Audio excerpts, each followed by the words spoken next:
अस्सलाम वालेकुम, मोइन ख़ान हेयर। आप सबको मेरे चैनल में खुश आमदीद कहता हूँ। आज का जो हमारा लेक्चर है और नया चैप्टर हम शुरू करने जा रहे हैं, इसका नाम है coordination, lecture 1 and chapter 12 10th class का। सबसे पहले जब फ्रेश स्टूडेंट्स जो 9th क्लास के होते हैं, 10th क्लास के होते हैं, जब वो नया चैप्टर स्टार्ट कर रहे होते हैं या नया टॉपिक स्टार्ट करते हैं तो उनको बहुत ही मुश्किलात का सामना करना पड़ता है। अब अगर 9th और 10th बेसिक चीज़ें हम सही तरीके से ना पढ़ें और आप लोग सही तरीके से उसको गौर से ना सुनें या गौर से ना पढ़ें या उसको याद ना करें तो आगे फर्स्ट और सेकंड ईयर में थोड़े डीप में होते हैं, लेकिन सारी यही चीज़ें होती हैं लेकिन थोड़ी डीप में होते हैं। अगर आप सबको बेसिक के बारे में पता ना हो तो आप आगे उस चीज़ को सही तरीके से नहीं पढ़ सकते। तो जिस तरह से नए स्टूडेंट्स को नए टॉपिक्स में मुश्किलात का सामना आ रहा होता है, तो आज कोऑर्डिनेशन जो कि एक बहुत ही स्पेसिफिक, बहुत ही लाजमी चैप्टर है और इसके वीडियोस में इंशाल्लाह अपलोड करता जाऊंगा। जिस तरह से आज मैं कोऑर्डिनेशन की तारीफ और इसकी डिफिनेशन के बारे में और इनके टाइप्स के बारे में आज आप सबको आगाह करूँगा। तो चलो स्टार्ट करते हैं कि कोऑर्डिनेशन क्या है। कोऑर्डिनेशन एंड कंट्रोल भी हम इसके साथ एंड कंट्रोल। अब सबसे पहले हम कोऑर्डिनेशन की तारीफ के जो डिफिनेशन की तरफ आएंगे। The function of different parts of body to perform a specific workout. अब लफ्जी मानी कोऑर्डिनेशन का ताउन करना, एक टीम वर्क करना। अगर एक फॉर एग्जांपल अगर 11 प्लेयर्स क्रिकेट टीम है या फुटबॉल टीम है या कोई भी स्पोर्ट्स आप सेलेक्ट कर सकते हैं या कोई भी वर्क आप सेलेक्ट कर सकते हैं जिसमें एक टीम वर्क होता है, ठीक है। अब टीम वर्क में क्या होता है? एक दूसरे की मदद करना, एक दूसरे के काम आना और एक दूसरे के काम को आसान करना। सारे प्लेयर्स या सारे जो बंदे एक टीम में काम कर रहे होते हैं तो सारे एक साथ काम करते हैं, एक दूसरे की मदद करते हैं, तब जाके वो लोग मैच जीतते हैं, वो एक काम करते हैं, वो चीज़ें बनाते हैं। तो एक टीम वर्क होता है और टीम वर्क के ऊपर एक ऐसा डायरेक्टर होता है या ऐसा कोच होता है जो इन सारी टीम को, इन सारी खिलाड़ियों को, इन सारे बंदों को कंट्रोल करता है। तो कोऑर्डिनेशन का मानी यही है। अब कोऑर्डिनेशन जो कि हम बॉडी के हिसाब से कह रहे हैं तो इसका मतलब है कि हमारी बॉडी में इस तरह के सिस्टम मौजूद है जो एक दूसरे की मदद करता है और एक दूसरे के काम आता है और इन सब को फिर एक और डायरेक्टर या कोच इसको कंट्रोल करता है। फॉर एग्जांपल हमारा ब्रेन है, जिस तरह से मैंने आपको यहाँ पे ये सारा एक एग्जांपल दिया है, ठीक है। तो सबसे पहले मैं कोऑर्डिनेशन की तरफ आऊँगा।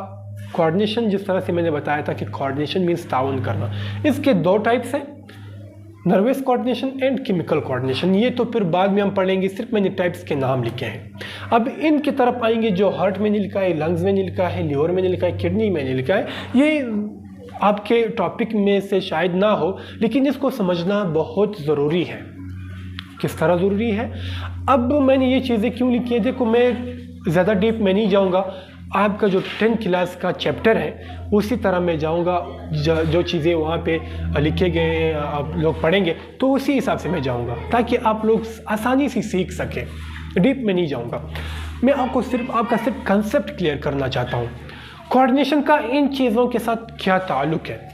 हार्ट का काम क्या है? ब्लड पंपिंग करना, धड़कना, हाइपरटेंशन, ब्लड प्रेशर का ज़्यादा होना, हाइपो मीन्स कम होना, हाइपर मीन्स ज़्यादा, हाइपो मीन्स कम, हाइपोटेंशन, ब्लड प्रेशर का कम होना। लंग्स, फेफड़े गैस एक्सचेंज करता है। देखो मैं सांस लेता हूँ, अब मैं बाहर सांस निकालता हूँ, ठीक है। अब मैंने सांस एक बार इनहेल किया, फिर मैंने एक्सहेल किया। इनहेल करता है लंग्स एंड एक्सहेल करता है। ऑक्सीजन का हमारी बॉडी के अंदर जाना थ्रू लंग्स, इसको बोलते हैं इनहेल। इन मीन अंदर, एक्सचेंज, एक्स मीन्स बाहर, एक्सटर्नल। इन मीन्स इंटरनल। इनहेल मैंने ऑक्सीजन को बॉडी के अंदर लेके गया, उसको बोलते हैं इनहेल। और एक्सहेल मीन्स जब मैं कार्बन डाइऑक्साइड को वापस निकालता हूँ थ्रू लंग्स, तो उसको बोलते हैं एक्सहेल, कार्बन डाइऑक्साइड का वापस बाहर जाना। तो ये किसका काम है? ये लंग्स का काम है। मैंने यहाँ पे लीवर लिखा है। लीवर का काम क्या है? Store glucose. ग्लूकोज जब हमारी बॉडी या हमारी खून में जो गर्दिश कर रहे होते हैं और खून में इसकी मिकदार ज़्यादा होती है, किस चीज़ की मिकदार ज़्यादा होती है? ग्लूकोज की। तो वो ग्लूकोज लीवर अपने अंदर स्टोर कर लेता है। एक काम ब्रेकडाउन करता है, जब कभी कभार प्रोटीन की ब्रेकडाउन करता है, यूरिन बनाता है। और अगर कोई जहरीला चीज़ कभी कभार हम खाते हैं या ऐसी चीज़ खाते हैं जो हमारे पॉइजनस हो, जहरीला हो, तो वो लीवर क्या करता है? ब्रेकडाउन करता है, दूसरा काम। एंड तीसरा सिक्रेशन ऑफ हार्मोन्स, और ये अपने अंदर हार्मोन्स पैदा करते हैं और उसको रिलीज करते हैं। तो ये इसका तीसरा फंक्शन है। अब आते हैं किडनी की तरफ। किडनी का काम क्या है? फिल्ट्रेशन करना। ब्लड जब किडनी की तरफ जाता है तो वहाँ ब्लड में बहुत सारी चीज़ें होती है, साल्ट होते हैं, कैल्शियम होते हैं, ग्लूकोज होते हैं, बहुत सारे मिनरल्स होते हैं। तो ब्लड किडनी का काम ये होता है कि वो ब्लड से ज़रूरी चीज़ें जो बॉडी के लिए मुफीद हो, फ़ायदेमंद हो, वो वापस क्या करते हैं? अब्जॉर्ब करते हैं। और जो वेस्ट मटेरियल होते हैं और अमोनिया होता है, यूरिन होता है, वो फिल्टर आउट करके बॉडी से बाहर ट्रांसपोर्ट करता है। जिस तरह से मैंने यहाँ पे लिखा है यूरिन ट्रांसपोर्ट। ये सारी चीज़ें आपको समझ आ गया है कि इनके क्या फंक्शन है। अब मैंने यहाँ पे ब्रेन लिखा है। देखो ये एक टीम है, ठीक है, ये एक टीम है और इसको कंट्रोल कौन कर रहा है? ये ब्रेन कर रहा है, हमारे दिमाग इसको कंट्रोल कर रहा है। तो इसको बोलते हैं कोऑर्डिनेशन। अब देखो हार्ट जब ब्लड पंपिंग करता है तो ब्लड क्या कैरी करता है? Carbon dioxide and oxygen. Heart जब ब्लड पंपिंग करता है तो कार्बन डाइऑक्साइड कैरी करता है बॉडी में और ऑक्सीजन कैरी करता है। ऑक्सीजन लंग्स से बॉडी की तरफ और कार्बन डाइऑक्साइड बॉडी से लंग्स की तरफ बाहर निकलने के लिए। और लंग्स क्या करता है? O2 लेता है, कार्बन डाइऑक्साइड खारिज करता है। अब अगर लंग्स ना होता या लंग्स इसकी मदद ना करता तो जो हार्ट ब्लड पंपिंग कर रहा है तो इसमें कार्बन डाइऑक्साइड और ऑक्सीजन किस तरह आता? तो ये नामुमकिन होता। मतलब लंग्स बहुत मुफीद है हार्ट के लिए, हार्ट के काम को आसान कर रहा है। अब लंग्स अगर हार्ट ना होता या हार्ट लंग्स की मदद ना करता तो लंग्स की तरफ खून ना आता। खून में ग्लूकोज होता है, खून में कैल्शियम होता है, खून में प्रोटीन, सब चीज़ें होती है। तो लंग्स इसी तरह हार्ट की वजह से जिंदा है। लिवर में खून आता है, खून में प्रोटीन होता है और लिवर में खून आना, ग्लूकोज आना, कैल्शियम आना, जो मुफीद चीज़ें होती, प्रोटीन आना, ये हार्ट के बगैर नामुमकिन है। तो हार्ट इसकी मदद भी कर रहा है। अब लिवर जो कि खून को साफ करता है, अब जो ओल्ड आरबीसीज होते हैं उसको ब्रेकडाउन करता है। तो ये लिवर हार्ट की काम को आसान करता है। ये इसके काम को आसान करता है, ये इसके काम को आसान करता है। अब लंग्स ऑक्सीजन लेता है, ये पूरी बॉडी को जाता है। तो पूरी बॉडी को जब जाता है तो सारी बॉडी जिंदा रहती है। तो लंग्स सारी बॉडी के लिए मुफीद है।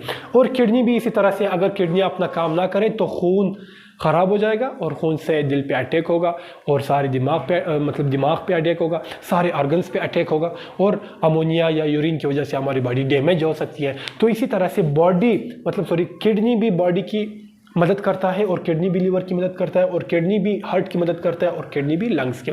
मतलब ये सारे ऑर्गन्स एक दूसरे की मदद करता है। और इन सारे फंक्शन को कौन कंट्रोल कर रहा होता है? ब्रेन कंट्रोल कर रहा होता है। इसको बोलते हैं कोऑर्डिनेशन। समझ में आई बात?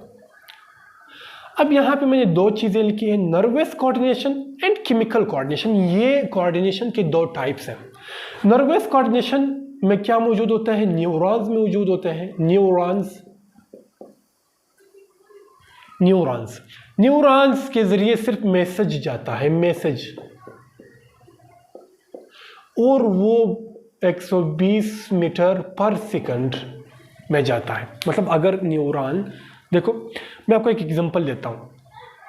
मैं भाग रहा हूँ, मेरे दिल की धड़कन ज़्यादा हो रही है और मैं ऑक्सीजन ज़्यादा ले रहा हूँ, कार्बन डाइऑक्साइड ज़्यादा एक्सहेल कर रहा हूँ, बाहर निकाल रहा हूँ। तो इसका मतलब है कि जो नर्वस कोऑर्डिनेशन है, जो न्यूरॉन्स ब्रेन से और स्पाइनल कार्ड से निकले हुए हैं, देखो न्यूरॉन्स हमारे ब्रेन से और स्पाइनल कार्ड से निकले हुए हैं, ये क्या करता है कि मैसेज देता है हार्ट को कि पंपिंग ज़्यादा करो ताकि बॉडी, देखो अब मैं भाग रहा हूँ, ठीक है, मैं भाग रहा हूँ तो मेरी बॉडी को ज़्यादा ऑक्सीजन चाहिए और ज़्यादा कार्बन डाइऑक्साइड बाहर निकाल। जब मैं ज़्यादा ऑक्सीजन लेता हूँ तो कार्बन डाइऑक्साइड ज़्यादा निकलना चाहिए।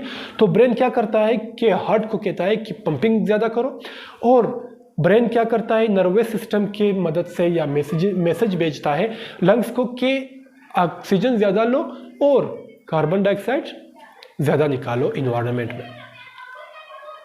तो ये नर्वस कोऑर्डिनेशन होता है। दूसरी बात, मैं ज़्यादा खाता हूँ या मैं लड़ता हूँ, मैं भागता हूँ तो मुझे भूख लगती है।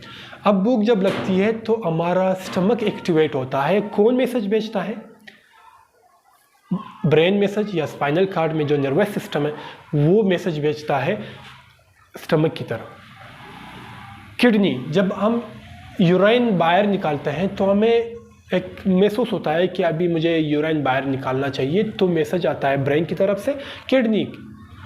तो किडनी क्या करता है?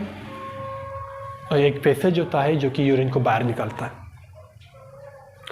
लिवर क्या करता है? लिवर भी जब सिक्रेशन करता है, इंसुलिन निकालता है या ग्लूकागोन निकालता है, जो इस तरह के हार्मोन्स होते हैं, ग्लाइकोलाइसिस होता है। जो इंसुलिन निकालने के लिए नर्वस सिस्टम का मैसेज आना बहुत ज़रूरी है ताकि उसको खबरदार करें कि आप निकालना है।